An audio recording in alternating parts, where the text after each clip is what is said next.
নমস্কার বন্ধুরা, আজ আবারও হাজির হয়েছি আরেকটা রেসিপি নিয়ে। আজ আমি আপনাদের সাথে শেয়ার করব আলু দিয়ে মাটন কষা। তো এই আলু দিয়ে মাটন কষার রেসিপিটার জন্য আমি কী নিয়েছি একবার আপনাদের সাথে শেয়ার করে নিই।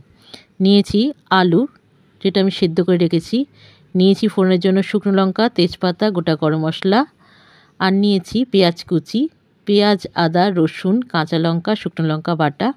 আর মাটন, যেটা আমি নুন, হলুদ, অল্প তেল দিয়ে প্রেশার কুকারে 4টে হুইসেল দিয়ে নিয়েছি। এবার আমি কড়াইতে তেল গরম করে নিয়ে, আমি সর্ষের তেলেই রান্নাটা করছি। তেল গরম করে নিয়ে তাতে সেদ্ধ করে রাখা আলুগুলো আমি অল্প লবণ এবং অল্প হলুদ দিয়ে হালকা করে ভেজে নেব। হালকা করেই ভাজলেই হবে বন্ধুরা, কারণ আলুটা আমার হালকা করে ভাপিয়ে রাখা আছে। তো আমার ভাজা হয়ে গেলে আমি আলুগুলোকে তুলে নিচ্ছি। এবার এই তেলের মধ্যে আমি ফোড়নে দিয়ে দেব গোটা গরম মশলা, তেজপাতা, শুকনো লঙ্কা। তো ফোড়নটা হয়ে গেলে পরে তারপরে আমি দিয়ে দেবো এতে পেঁয়াজ কুচি। পেঁয়াজ কুচি দিয়েও আমি ভালো করে ভেজে নেব। পেঁয়াজটা লাল লাল করে বন্ধুরা ভাজবো, তাহলে এই মাটনের কষাটা খেতে অসাধারণ লাগে।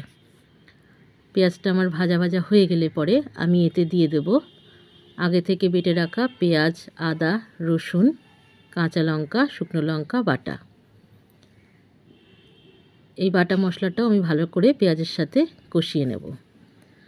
ভালোভাবে কষিয়ে নেব বন্ধুরা। আমি তেল ছাড়া পর্যন্ত মশলাটাকে ভালো করে আবারও কষিয়ে নিচ্ছি। তারপরে দিয়ে দিচ্ছি স্বাদ মতো লবণ। লবণটা বুঝে দেবেন। দিয়ে দিলাম হলুদ গুঁড়ো, লঙ্কার গুঁড়ো, জিরের গুঁড়ো। আবারও ওই গুঁড়ো মশলার সাথে পেঁয়াজটাকে আমি ভালো করে কষিয়ে নিচ্ছি। এবার আমি রঙের জন্য দিয়ে দিলাম কাশ্মীরি লঙ্কার গুঁড়ো। তারপরে আবারও ভালো করে মশলাটাকে কষিয়ে নেব তেল ছাড়া পর্যন্ত। মশলার থেকে আমার তেল ছেড়ে গেছে। এবার আমি সিদ্ধ করে রাখা মাটন এবং মাটনের স্টকটা আমি এর মধ্যে মশলার সাথে মিশিয়ে নেব। এবার ভালো করে মাটনটা আমি আবারও কষিয়ে নেব। মাটন থেকে তেল ছেড়ে এসছে। এবার আমি দিয়ে দেব ভেজে রাখা আলু। আলু দিয়েও মাটনের সাথে আমি ভালো করে কষিয়ে নেব। আমি এই রান্নাটায় বন্ধুরা কোনো টমেটো বা টক দই ইউজ করিনি।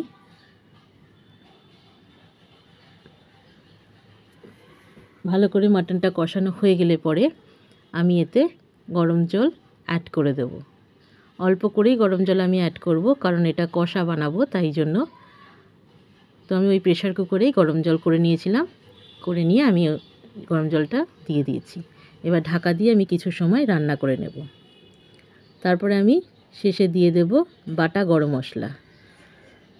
বাটা গরম মশলা দিলে এই মাটন কষাটার খেতে অসাধারণ লাগে। আপনারা যে কোনো অনুষ্ঠানে এই রান্নাটা করতে পারেন। এটা ভাত, রুটি, পরোটা, পোলাও, ফ্রাইড রাইস সব কিছুর সাথে অসাধারণ লাগবে। আর আমার এই রেসিপিটি যদি আপনাদের ভালো লেগে থাকে, আমাকে লাইক, শেয়ার, কমেন্ট আর একটা ফলো করতে ভুলবেন না বন্ধুরা। ধন্যবাদ।